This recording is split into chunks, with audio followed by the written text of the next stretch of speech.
Boa noite. Vocês me ouvem bem? Bem, irmãos, é uma alegria para mim estar aqui em Maceió. Trago saudações da Igreja Presbiteriana da Aliança, Pastor Paulo Brasil, o Conselho da Igreja todo. Traz o abraço para a Igreja Reformada aqui em Maceió. É uma alegria muito grande estar aqui para falar sobre esse tema para um público jovem. Eu fico feliz cada vez que me chamam para falar sobre esse tema e eu encontro um número bom de jovens interessados em conhecer, em pensar sobre temas políticos a partir dessa visão reformada.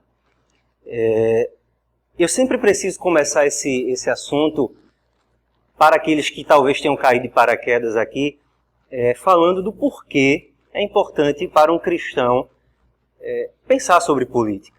E eu geralmente dou 3 razões para um cristão refletir sobre política. A primeira razão que eu costumo dar é que a política afeta a nossa vida. A política afeta a vida da igreja. Você pode pensar em alguns temas bem da ordem do dia, como discussões sobre legalização do aborto, descriminalização das drogas, projeto de criminalização da homofobia, criminalização do discurso. O presbítero Fernando mencionou aquilo que parece uma possibilidade distante para muitos de nós, né? Você ser criminalizado porque disse que homossexualismo é pecado. Eu tomei notícia recentemente de uma cidade, salvo engano, no Texas, né? Uma pequena cidade em que uma lei municipal determinou que os pastores precisam enviar um manuscrito do sermão para um conselho da cidade que vai analisar se aquele sermão viola alguma lei municipal, e o foco é a legislação de igualdade de gênero. Então você veja que os pastores já estão sendo obrigados, essa lei está sendo questionada, obviamente.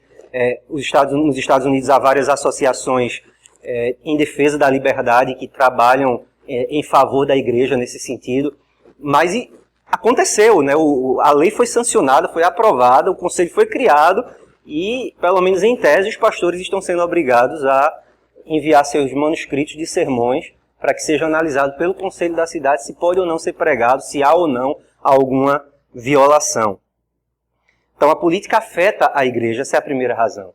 A segunda razão para você se interessar por política é que a Bíblia fala sobre política. E eu não preciso discorrer muito sobre isso porque o presbítero Fernando já fez uma excelente exposição sobre o assunto.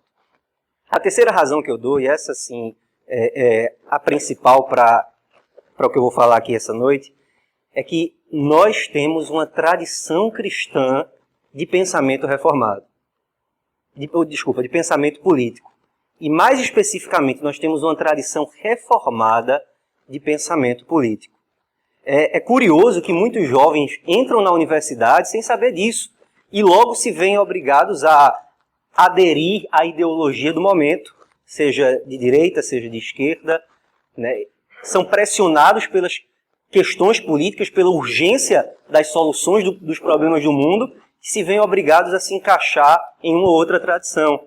Sem saber eles, cristãos, reformados muitas vezes, que historicamente crentes reformados deram contribuições importantíssimas para o pensamento político.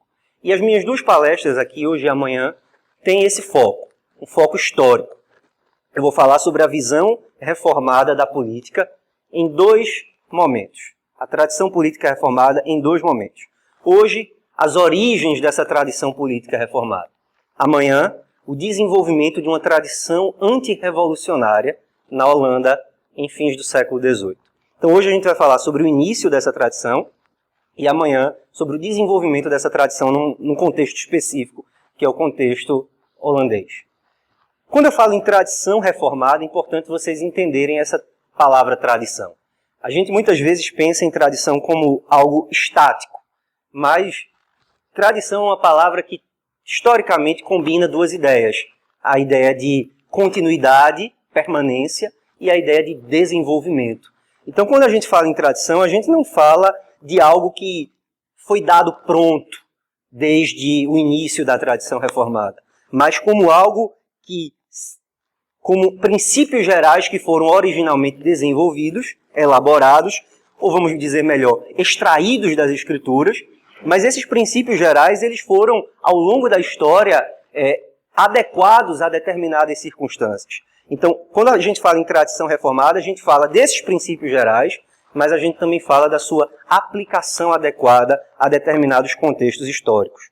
Isso é importante para a gente entender, por exemplo, porque as nossas confissões, tanto a confissão de Westminster como a confissão belga, foram alteradas, né? A gente viu aqui um breve debate entre o presbítero Fernando e o pastor Abram, que lida um pouco com essa tensão entre continuidade e permanência. Nossas confissões foram mudadas, tanto a confissão das igrejas reformadas como a confissão de Westminster foi alterada nos Estados Unidos, nesse capítulo que trata do governo civil, esse capítulo que trata da política. E, goste ou não das mudanças, eu, como um crente confessional, confesso integralmente os padrões de Westminster e tenho por prudente ensinar conforme meus votos, os votos que fiz. Então, é importante pensar nessa relação entre princípios gerais que são mantidos e a adequação desses princípios às circunstâncias. Um pastor holandês reformado, chamado Klaas Kilder, num livro intitulado Aforismos, escreveu uma frase interessante, que tem a ver com o final da palestra do professor Fernando. Ele disse: política e igreja são duas coisas, não é? Ele responde: sim, é claro, são de fato duas coisas, mas a vida é uma só. Quando a gente pensa na tradição reformada política, a gente precisa começar pensando a partir dessa unidade da vida. A vida é uma só. E nós cristãos olhamos para a vida não com duas lentes. Uma lente com a qual eu leio a Bíblia e vou para a igreja e cultuo ao Senhor no dia do Senhor, e outra lente quando eu vou me envolver nos meus afazeres cotidianos, quando eu vou apertar os botões da urna eletrônica. Não, a vida é uma só. E nós pensamos a vida de uma maneira unificada, de uma maneira consistentemente reformada. Nós olhamos para a igreja e para a política com o mesmo coração. O coração que ama ao Senhor sobre todas as coisas e que se sujeita ao senhorio absoluto de Jesus Cristo. Quando nós pensamos nessa tradição política reformada, nós precisamos então entender como ela surge. Nenhum pensamento surge dissociado do seu contexto histórico. E isso não é diferente com a tradição reformada de pensamento político. E eu quero descrever para vocês essa tradição reformada, as origens dessa tradição reformada, em 3 pontos. O primeiro ponto é: a tradição política reformada surge historicamente como uma reação ao movimento anabatista, aos movimentos anabatistas. Esse é o nosso primeiro ponto. O segundo ponto é que, desde o princípio, a tradição reformada buscou manter um equilíbrio entre o dever geral de obediência e a exceção da resistência. A tradição política reformada, desde o seu início, buscou esse equilíbrio entre obediência e resistência. E o terceiro princípio, o terceiro ponto geral dessa palestra é: desde o princípio também, a tradição reformada desenvolveu, extraiu das Escrituras a ideia de que a sociedade é organizada em várias associações. Esses são os 3 pontos da nossa palestra. Então vamos lá.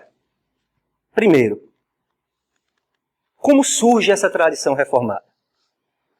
Vocês devem se lembrar que, junto com a reforma protestante de Lutero, Calvino, dos grandes reformadores assim chamados, nós tivemos uma série de movimentos cristãos ou pseudo-cristãos que se intitulavam ou foram intitulados de anabatistas, e essas seitas anabatistas propunham uma reforma mais radical do que a reforma proposta pelos reformadores. Eles propunham uma reforma que se voltava muito mais ferrenhamente contra a igreja e contra as instituições da vida social. Os anabatistas, em geral, defendiam um evangelho radicalmente individualista, enquanto a reforma protestante anunciava um evangelho pactual. Os anabatistas anunciavam um dualismo entre igreja e mundo, uma separação radical entre a igreja, a comunidade dos redimidos, e o mundo, a comunidade dos incrédulos. E nesse dualismo, os anabatistas passaram a defender duas visões antagônicas. Alguns grupos eram pacifistas radicais. Eles diziam o seguinte: bom, o governo civil não é para o crente. O governo civil, o crente não deve se envolver com os assuntos da vida civil. O crente deve viver numa comunidade apenas de crentes, e nessa comunidade isolada do mundo não deve haver governo, porque governo é algo que tem a ver com o pecado, governo é algo que tem a ver com a queda, e nós somos regenerados, nós vivemos debaixo da graça, não vivemos debaixo da lei, não precisamos do governo, não precisamos da autoridade civil. E eles viviam então nesse isolamento esperando o fim do mundo, esperando a vinda iminente de Jesus Cristo. De outro lado, havia outro grupo, ou outros grupos de anabatistas que eram revoltosos, pegaram em armas para destruir a corrupção e apressar a vinda do Senhor. Ou seja, eles, nessa expectativa da iminente volta de Cristo, queriam purificar a sociedade de todo o pecado e fizeram isso pegando em armas. Os reformadores, então, diante desse cenário, decidiram, todos eles, é impressionante que todos os reformadores escreveram sobre o governo civil, e todos eles escreveram defendendo o direito dos príncipes de proteger a ordem. O direito dos príncipes de assegurar o bem-estar geral e a ordem da sociedade. Calvino chamou esses revoltosos de loucos e desvairados. E também chamou com esses mesmos termos aqueles que achavam que o governo civil era desnecessário. E basicamente toda a doutrina reformada, toda a tradição reformada do governo civil começa e termina em Romanos 13. A tradição reformada, então, ela parte de Romanos 13, 1 Pedro capítulo 2, são textos bem parecidos na sua linguagem, de uma explicação e aplicação desses capítulos, desses textos bíblicos. E, em vez de abraçar a visão anabatista de crítica do governo civil, de desprezo pelo governo civil, Calvino escreve assim nas Institutas: com respeito à função dos magistrados, o Senhor, além de declarar que aprova e se agrada dela, também a recomendou a nós. Portanto, ninguém pode duvidar que a autoridade civil é diante de Deus não somente santa e legítima, como também é o mais sagrado e de longe o mais nobre de todos os ofícios da vida mortal. Eu sempre me chama a atenção quando eu leio essa frase de Calvino, porque Calvino era um homem que tinha a pregação e o ministério da palavra em alta conta, mas ele resolve fechar as Institutas com uma declaração bem elevada da visão do governo civil. É o mais sagrado e de longe o mais nobre de todos os ofícios na vida mortal. Então, toda a tradição reformada começa como uma reação a esse desprezo anabatista pelo governo civil. Os reformadores reafirmam a posição bíblica de Romanos 13 e 1 Pedro 2, de que o governo tem a sua origem em Deus, a sua autoridade deriva da instituição divina, da ordenança divina. Mas a gente não pode ficar apenas no que disseram Calvino, John Knox, Lutero. A gente precisa olhar para as Escrituras e olhar para as confissões. O presbítero já fez um olhar sobre as Escrituras e eu vou focar então num olhar sobre a confessionalidade. As confissões reformadas todas dedicaram também, as principais confissões reformadas todas dedicaram também momentos para falar sobre o governo civil. A Confissão Belga, no artigo 36, diz: cremos que o nosso gracioso Deus, por conta da depravação da humanidade, designou reis, príncipes e magistrados, querendo que o mundo seja governado por certas leis e políticas, a fim de conter a perversidade dos homens e que tudo entre eles corra em boa ordem e decência. Para esse propósito, ele concedeu a espada ao magistrado, para punir os malfeitores e proteger aqueles que fazem o bem. E mais adiante a Confissão Belga diz: portanto, nós repudiamos os anabatistas e outra gente sediciosa, e, em geral, todos aqueles que rejeitam os governantes superiores e magistrados, que desejam subverter a justiça, introduzir a comunhão de bens e confundir aquela decência e boa ordem que Deus estabeleceu entre os homens. Veja que a Confissão Belga se coloca diretamente contra 3 atitudes: o anarquismo anabatista, a rejeição das autoridades, a abolição da propriedade privada e a revolução, que a Confissão chama de sedições.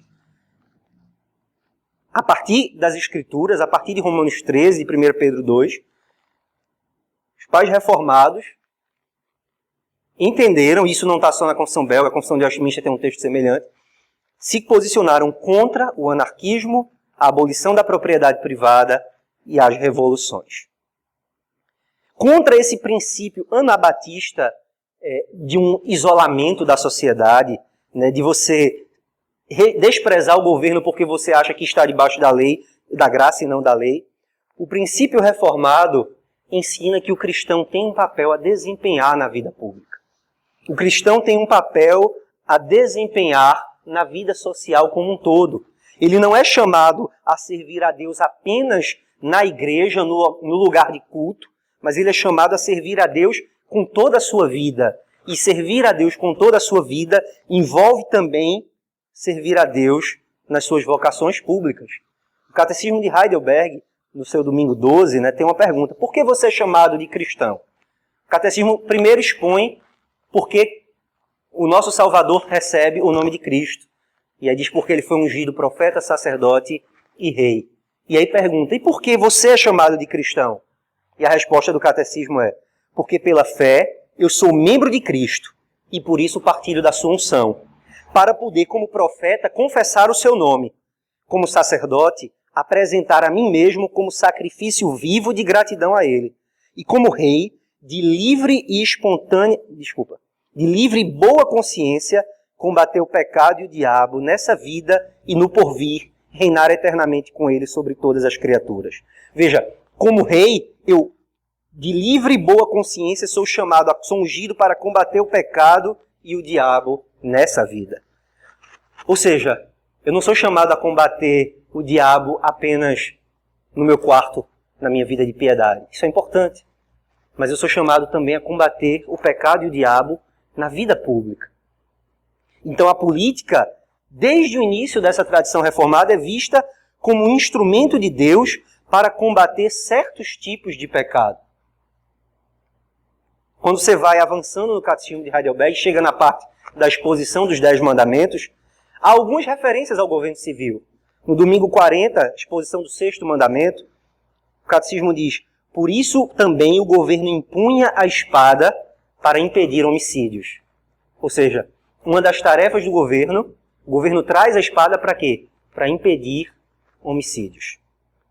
Ele pune os homicídios e impede que homicídios aconteçam. No ensino sobre o 8º mandamento, ele diz também que esse mandamento proíbe o roubo e o furto que as autoridades punem. Ou seja, o governo tem um papel positivo na sociedade e o cristão, como aquele que conhece e ama a lei de Deus, tem um papel positivo nesse envolvimento político. Então, desde o princípio, a tradição reformada se volta para essa reação ao desprezo pelo governo civil. E o presbítero Fernando já expôs muito bem que isso tem a ver com o fato de que o governo se origina em Deus e nós somos chamados a reconhecer essa ordenança e instituição divina do governo civil. Esse é o nosso primeiro ponto. A tradição reformada tem sua origem como uma reação ao anabatismo. Nosso segundo ponto. A tradição reformada, desde o princípio, ensina um delicado equilíbrio entre obediência e resistência. O pressuposto reformado é que, em condições normais, o dever de todo homem é obedecer integralmente ao governo civil. Em condições normais, o nosso dever é obedecer de coração e em atitudes o governo civil. 1 Pedro capítulo 2 diz exatamente isso. Sujeitai-vos, pois, a toda a ordenação humana por amor do Senhor, quer ao rei como superior, quer aos governadores como por ele enviados, para castigo dos malfeitores e para louvor dos que fazem o bem. Tradicionalmente, desde o início, os reformadores e os reformados entenderam que esse dever geral de obediência civil é uma aplicação do 5º mandamento. Isso está lá no Catecismo de Heidelberg, no domingo 39, isso está na nossa Confissão de Westminster, para nós que somos presbiterianos. O que Deus exige no 5º mandamento não é apenas a minha obediência ao meu pai e à minha mãe, mas é a minha obediência a todos os superiores. E há também deveres dos superiores para com os inferiores, e há também deveres entre iguais. Mas o nosso foco aqui fica sendo nesse primeiro aspecto. O meu dever para com aqueles que estão em uma posição superior a mim na instituição divina. O Catecismo de Heidelberg diz assim: o que exige Deus no 5º mandamento? Que eu demonstre toda honra, amor e fidelidade a meu pai e a minha mãe e a todos os meus superiores. Calvino diz em um dado momento das Institutas que a corrupção da natureza humana e a necessidade, ele ensina que por conta da corrupção da natureza humana há a necessidade de uma ordem institucional para conter o mal, inclusive entre os crentes. Diferente dos anabatistas que diziam: eu sou regenerado, então eu não preciso de nenhuma autoridade sobre mim. Calvino diz: não. Por causa da corrupção que ainda há, do pecado ainda residente nos crentes, eles também precisam de instituições que contenham o mal. Os pais são colocados por Deus para disciplinar e ensinar os seus filhos no temor do Senhor. A igreja é uma ordem institucional que, ao anunciar o evangelho e exercer a disciplina eclesiástica, também contém o mal entre os crentes. E o governo civil também faz isso. Ele empunha a espada para conter o mal, para o louvor dos que praticam o bem e para punir os malfeitores. Então, o governo civil não é desnecessário. E nós, como cristãos, devemos reconhecer a importância, a dignidade do governo civil. Devemos honrar o governo e os governantes. E como o professor Fernando disse, não devemos honrar esses governantes apenas quando eles são bons. Porque a honra não é devida à pessoa por causa da pessoa, mas a honra é devida à pessoa por causa do ofício. John Knox, escrevendo a rainha consorte da Escócia, ele diz assim: se o reino não acha inconveniência, então o que eles aprovam eu não desaprovarei para além do meu próprio peito, mas estarei contente em viver sob vossa graça, como Paulo viveu sob Nero. Veja, Knox se dirige à rainha que havia acabado de assumir o trono e diz: eu espero que Vossa Majestade seja uma boa governante. Eu espero que Vossa Majestade dê plena liberdade à Igreja de Cristo e honre a Cristo na sua vocação. Mas se Vossa Graça não quiser viver assim, eu me contentarei em estar debaixo da sua autoridade, como Paulo aceitou viver sob Nero. Então, a honra é devida não por causa da pessoa, da dignidade, do modo como aquela pessoa se comporta, mas é devida por causa do ofício. Acontece que essa regra geral da obediência, ela não é absoluta. Na própria Escritura, nós encontramos o princípio de que em ocasiões e circunstâncias especiais, desobedecer não é apenas uma opção, mas uma ordem. Quando o concílio dos judeus ordenou a Pedro e os demais apóstolos que não anunciassem o nome do Senhor Jesus, qual foi a resposta que eles deram? Atos 5, 29. Mais importa obedecer a Deus do que aos homens.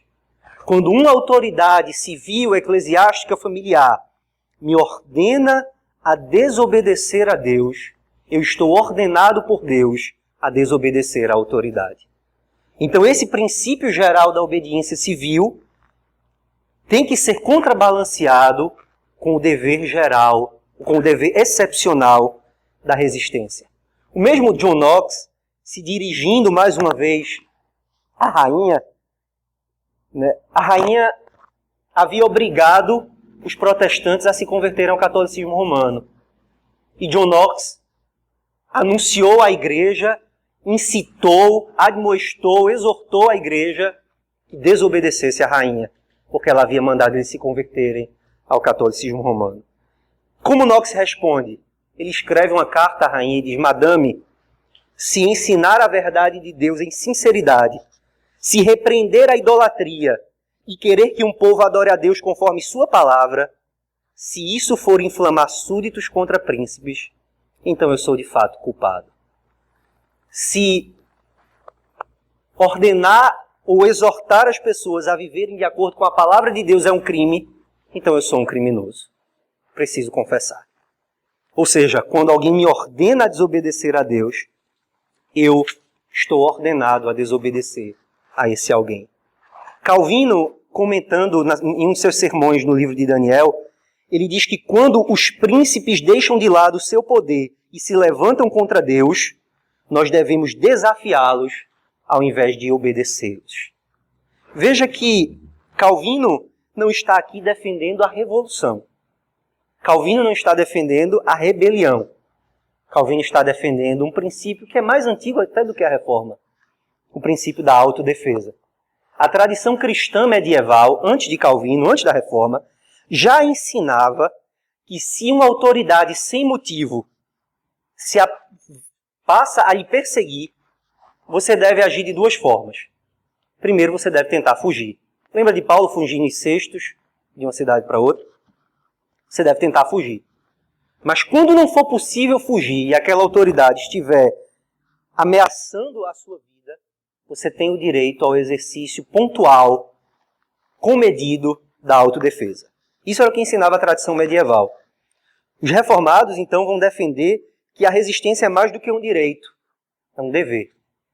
Nos momentos em que a autoridade de Deus está sendo colocada em xeque, resistir é um dever.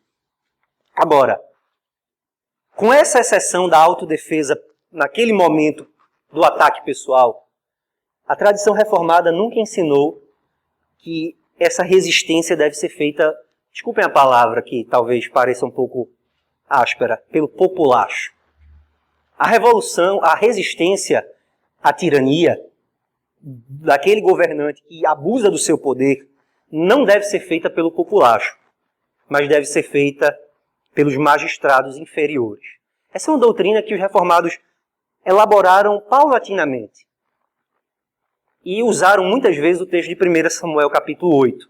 Talvez você se lembre que os filhos de Samuel eram maus e ímpios e oprimiam o povo. E o que foi que aconteceu diante desse contexto? Os juízes de Israel se reúnem para depor aqueles governantes, aqueles juízes tiranos. Claro que a solução que é encontrada lá é pior, a emenda sai pior do que o soneto, porque eles pedem um rei igual ao rei das outras nações, ou seja, um rei com poderes quase absolutos, um rei mais tirano do que eram tiranos os filhos de Samuel. E o próprio Deus repreende a conduta do povo de Israel. Mas a solução é dada a partir de um princípio geral, de que não são as pessoas, a população que vai às ruas derrubar governos à força, mas são aqueles que o próprio Deus já havia instituído para conter o impulso tirânico da autoridade central. Você tem o governante central e você tem vários outros governantes inferiores, magistrados inferiores, cuja função é corrigir o abuso de poder daquele governante central. E esse princípio dos magistrados inferiores, então, é o modo como os reformados entenderam que deve ser feita a resistência à tirania. Como eu disse, isso não está nos primeiros reformadores, pelo menos não de forma explícita. Os primeiros reformadores estavam muito mais preocupados em combater o anabatismo e por isso eles são muito enfáticos em dizer o dever é de obediência. Mas os reformados se viram diante de muitos desafios na história. Eles se viram em perseguição religiosa na Escócia, na França assistiram ao massacre de São Bartolomeu, nos Países Baixos, a Guerra dos 80 Anos, da invasão espanhola, uma grande perseguição, a Inquisição tentando forçar o catolicismo romano nas nações que eram majoritariamente protestantes. E diante desse contexto de grande provação, aquela doutrina inicial, aquela semente que estava lá nos primeiros reformadores é desenvolvida e se chega a essa doutrina dos magistrados inferiores. Surgem panfletos que passam a ensinar sobre a resistência do ponto de vista da ética cristã. E esses panfletos passam a defender, né, esse princípio da resistência com base nos governantes inferiores. Então você teve lá nos Países Baixos, né, vários governantes de províncias, eu não sei se é a tradução melhor, mas das unidades menores daquela nação, inclusive que não eram reformados, alguns deles, eles se voltam contra o governo central e se unem para combater a invasão espanhola. Então essa doutrina da resistência, ela é construída no início da tradição reformada e desenvolvida nesses momentos de provação. Esse é o nosso segundo ponto. Um delicado equilíbrio entre obediência e resistência. O nosso terceiro ponto, então, para nós entendermos contextualmente esse início da tradição política reformada, é que desde o princípio os reformados defenderam que a sociedade é composta de várias associações. Essa ideia, ela é uma posição intermediária entre duas outras visões. A visão do catolicismo romano é uma visão de cima para baixo. É uma visão de que na sociedade o todo determina as partes. Você já ouviu aquela frase assim, a família é a base da sociedade? A ideia é mais ou menos romanista. Eu vou explicar por quê. Para o catolicismo romano, o indivíduo deve a sua existência à família. A família deve a sua existência ao país. E o país, como uma realidade temporal, precisa de um ente acima dela que lhe dá a existência. E esse ente supratemporal é a igreja. Então você tem uma estrutura hierarquizada. Igreja, nação, família, indivíduo. Essa é a visão romanista. Por outro lado, você tem a visão anabatista, que, como eu já disse, é uma visão radicalmente individualista. O todo é uma mera soma das partes. O todo, o que importa é o indivíduo, e não o todo. É por isso que a disciplina eclesiástica entre os anabatistas é aplicada, entre os batistas, ela é aplicada por votação. Né? Há uma democracia radicalizada, né? E sem fazer nenhuma crítica aqui direta aos irmãos batistas que porventura estejam presentes, mas isso expõe um individualismo exacerbado que não é a posição dos reformadores, não é a posição da Igreja Reformada e da Teologia Reformada. Contra essas duas posições, que estão em dois extremos, os reformados passaram a defender, também num desenvolvimento paulatino, que a sociedade é composta de várias associações. E que essas associações não se confundem numa relação de hierarquia, onde as associações superiores dão a sua existência às associações inferiores. E os reformados também não ensinaram o contrário, que o indivíduo é a medida de todas as coisas e que o que existe acima dele são apenas associações voluntárias. Os reformados entenderam que Deus pôs na sociedade diversas associações. A gente vai desenvolver isso melhor amanhã, porque isso tem um desenvolvimento interessante na história da tradição antirrevolucionária. Mas, para vocês entenderem como isso vai surgindo na história, John Knox, quando escreve o seu livro de disciplina, ele escreve esse livro ele publica esse livro pela primeira vez em 1560 e há uma publicação póstuma dele em 1578. Na primeira versão do livro de disciplina, Knox dizia que havia uma distinção entre a espada civil e a espada espiritual. Quando ele vai para a sua segunda edição, essa publicação póstuma, ele passa a distinguir melhor ainda essas duas associações. Knox vai dizer, é importante não confundir a jurisdição do governo civil com a jurisdição da igreja. Não cabe, o governante não pode usurpar nada que não pertença à espada civil. Veja que não há aqui uma relação de hierarquia entre igreja e Estado, mas há uma relação de dissociação.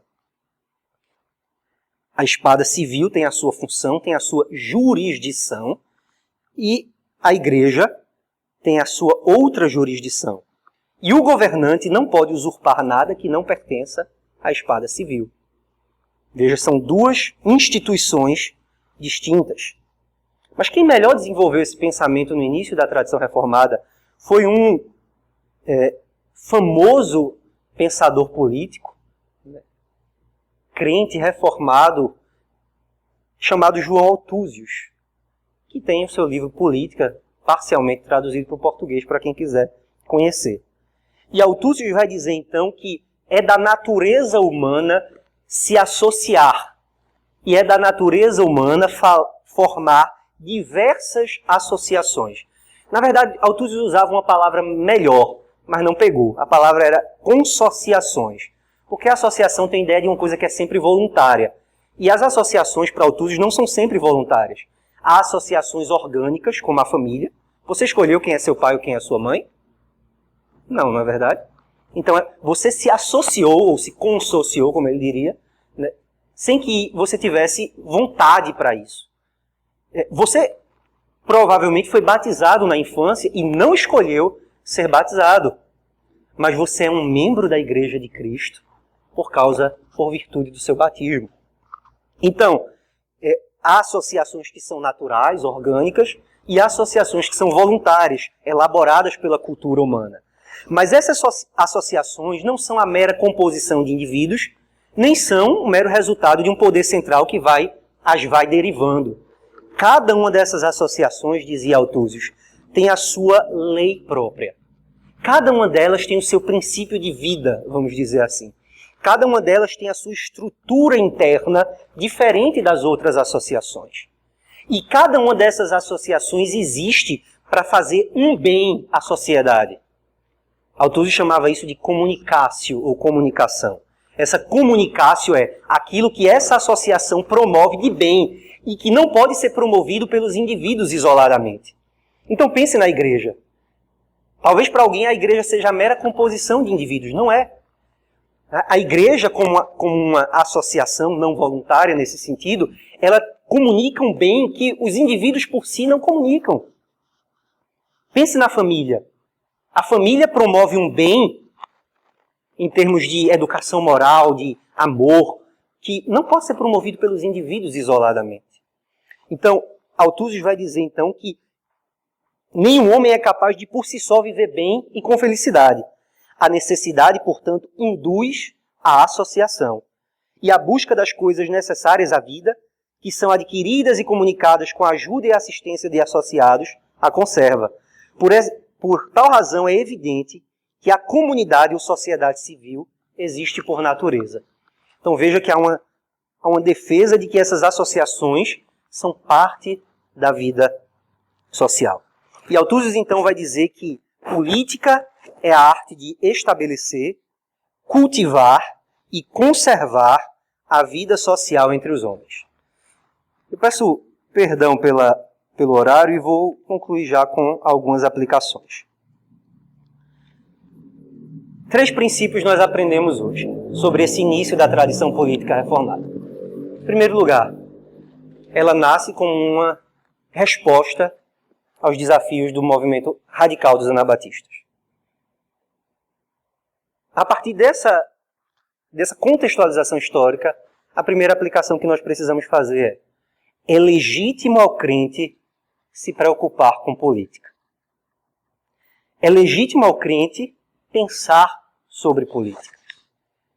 Mas um aviso: é preciso ao crente pensar sobre política como um crente.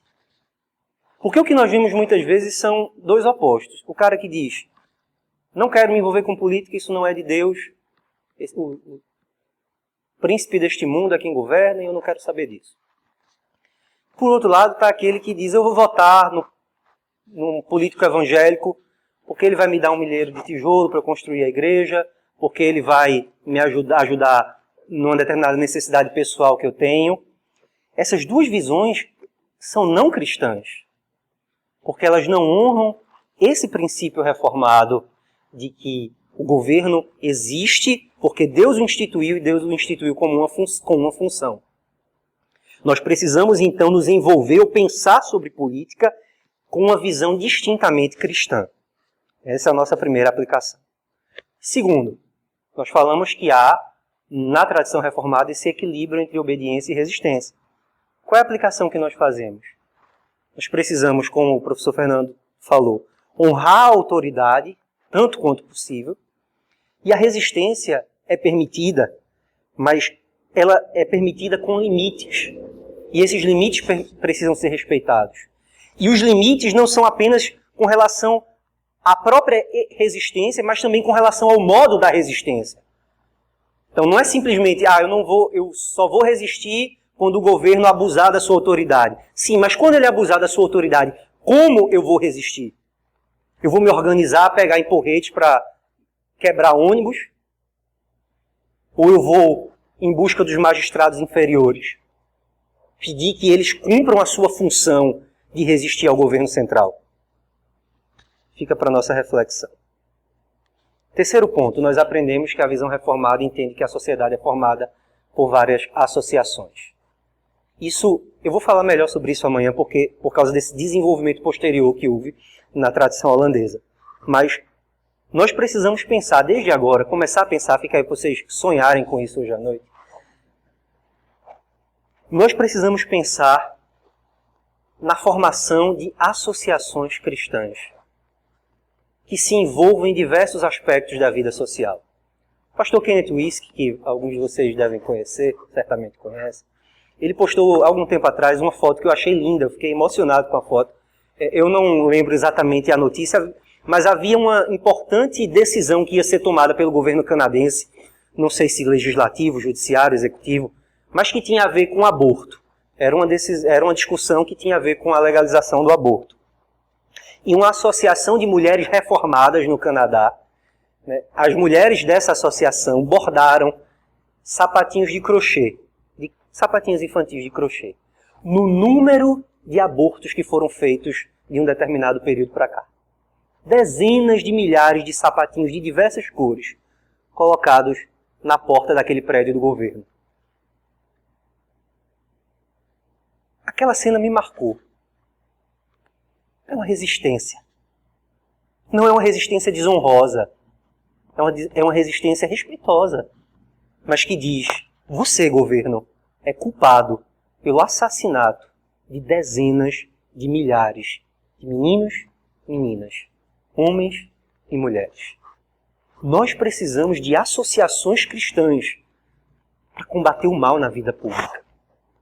Associações para combater o aborto, associações para combater